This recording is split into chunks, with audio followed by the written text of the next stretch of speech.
If you have anything older than an iPhone 8 or older, yeah, you need to get this phone. What's going on, YouTube? Happy iPhone 13 launch day. People are finally getting the devices in hand. We're gonna talk about what model I got and why, and whether it's worth the upgrade. So before we get started, be sure to hit the subscribe button and click the bell so you don't miss as we cover your favorite tech and video games. I'm Chris Grant Jr. It's the Granite Geek Show.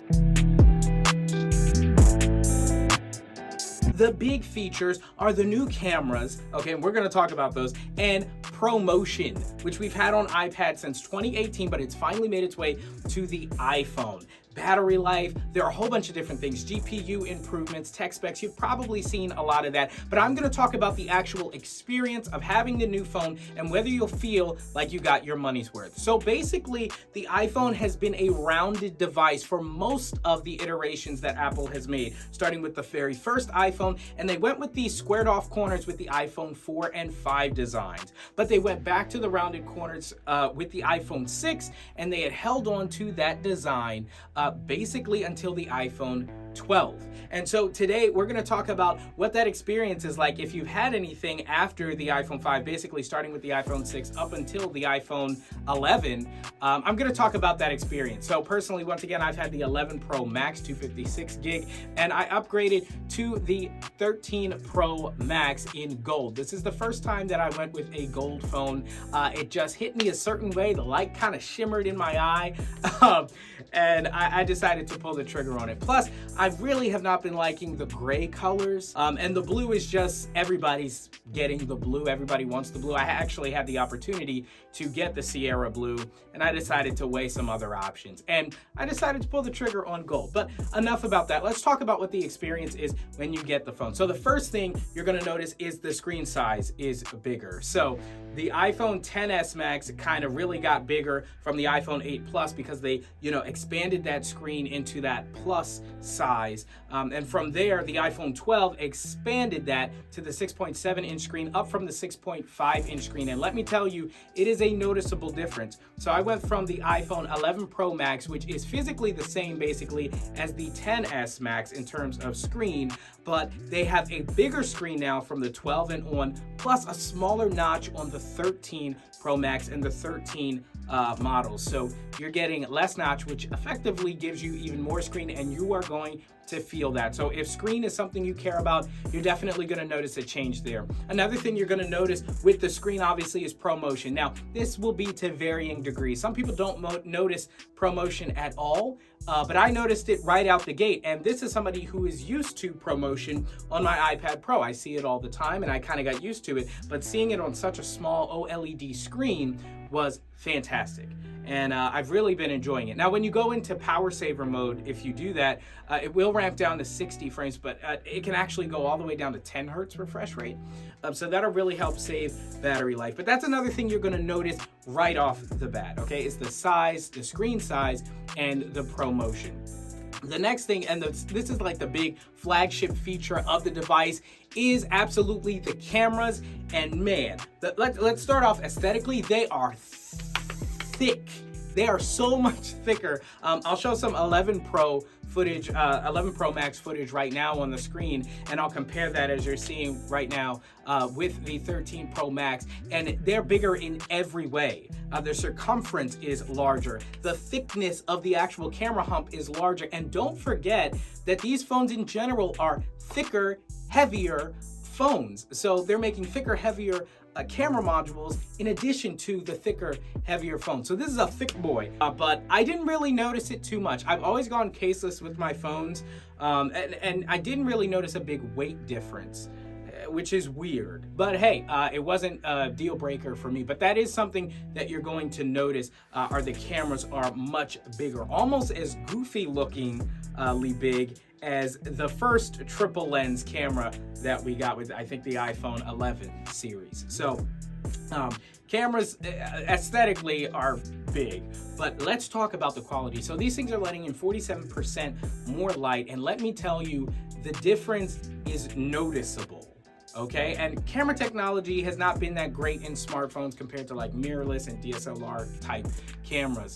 But they finally have made a noticeable improvement, in my opinion, over the previous generations of iPhones, to the point where they are starting to push up against that bottom level mirrorless camera. I can really say that. And obviously, I'm not looking at this video right here, so that will be the true test. But I've really noticed a lot of clarity outdoors. I'm showing some footage of me kind of in a skybox filming a game, and you can see the dynamic range is amazing. You're able to see the sky, you're able to see the sun, you're able to see my face all at once, and it looks incredible. And when you play that video back on the iPhone's OLED display at 120 hertz, depending on the frame rate that you recorded the video at, it looks absolutely phenomenal. It sucks you in. It's like a cinematic experience, which is weird.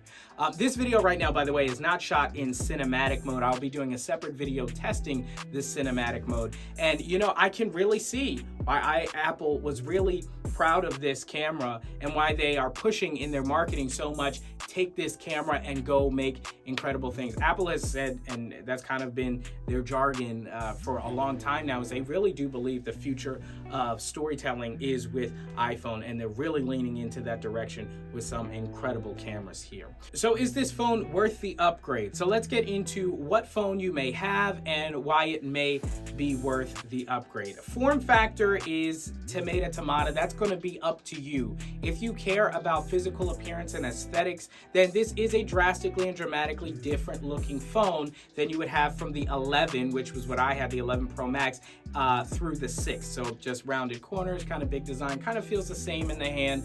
It's a whole different animal. It's a completely different experience from that. So if aesthetics are important to you, definitely the iPhone 13, this is the time to do it. When it comes to power and performance, I'm still putting it through its paces. So obviously take this with a grain of salt, as it's been less than 24 hours since I've had this baby. But it's a beast. It's incredibly fast. But I did notice in the last 4 weeks, my 11 Pro Max has ramped down in speed dramatically. And I'm not sure what that was. I tried several refreshes. Battery life is at 88%, so I don't think it was throttling anything. But I did notice a dramatic slowdown. My iPhone never used to slow down loading the App Store. The 11 Pro Max never used to slow down loading, you know, things like messages, just native apps, and I did notice a slowdown. So let me know in the comments if you were experiencing that with whatever iPhone you had and were using, just so I can get a gauge of if this is a larger problem or if it's just with my phone. But yes, the iPhone 13 Pro Max is incredibly fast, even thinking about how fast my 11 Pro Max was before. So we've got upgraded graphics cards, we've got upgraded CPU. This thing is a powerhouse, and the A15 is really kind of, you could say the M1 was based on A15, not A14. When you look at the single core score, it's very similar, and you can see that Apple's gonna bake this chip into as many devices as they can. I would almost call the A15 and the M1 kind of flavors of each other. But you know, when it comes to this device and just the power that it can push out, we haven't even scratched the surface. People have barely scratched the surface with M1, and this is that same story told over again in a smaller package. So I've loved my performance on M1 iPad Pro, M1 Mac Mini, M1 MacBook Air. I've used all those devices, and they've just been incredibly fast. And now the iPhone is really kicking into gear now that the world knows M1, and these kind of speeds are something we can begin to expect. But when considering whether this is right for you, speed and power, I think, is a fuzzy one to kind of nail down, because every phone that you get when you just get it, especially when I'm talking about an iPhone, it's going to be creme de la creme in terms of speed. It's going to be one of the fastest, if not the fastest phone out there. Check out Phone Buff style comparisons between most phones. The iPhone is almost always the king of those competitions. And so is it that your phone is slow now? Or, you know, is it slow compared to this iPhone? And for a while, we've said that iOS, and we're really bumping up against this threshold with the iPads now, with M1 even being in the iPad Pro. The App Store and iOS really is starting to not be able to take advantage of the power in these devices.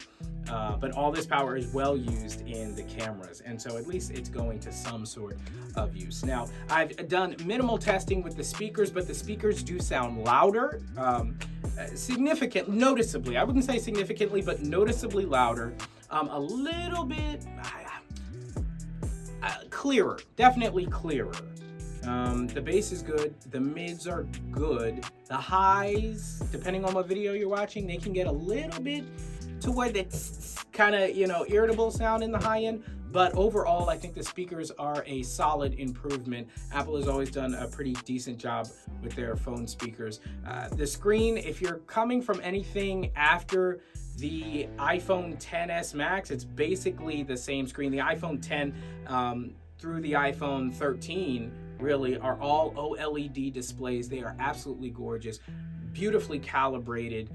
The only thing you're getting now with the 13 is that high refresh rate, which some people won't even notice. So you gotta decide if that's something that's worth it for you.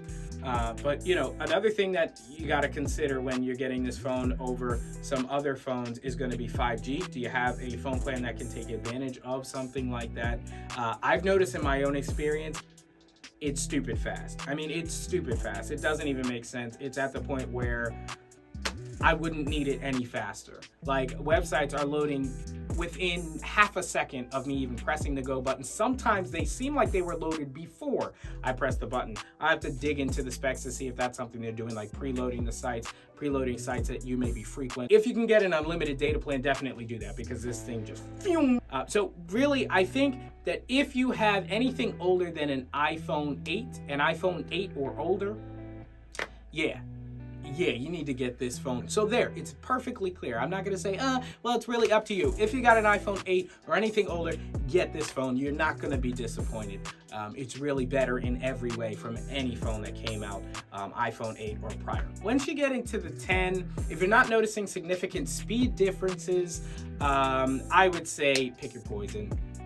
Really, the OLED is great. If you don't care about the aesthetics and the fact that it looks so much newer, then that's not going to be a big deal for you. It's not going to be a deciding factor. But another great option is the iPhone 12 series, because they have that new design. If you're not crazy about all the new features and stuff and you want to save some money, go ahead and try out the iPhone 12 so you can get that aesthetic design and some different color options, slightly different, tweaked color options. So that is my initial impression, just to chat with you guys about the iPhone 13 Pro Max. I just got it into the studio, guys. I'm going to be recording comparisons, best accessories. I'm going to be trying it all out. I'm not everything Apple Pro, so I'm not going to be doing durability tests, like dropping it and stuff. That dude buys like 50 iPhones. But yeah, basically everything else you can expect to find here. This is tech and a little bit of philosophy. So if you're interested in that, if you stayed to the end of this video, I'm assuming you're maybe liking what you're seeing. So if that's true, hit the subscribe button, guys. Ton of content coming your way. M1X is on its way, hopefully this fall. So you're going to want to get subbed up. Click the bell so you don't miss as we cover your favorite tech and video games. I'm Chris Grant Jr.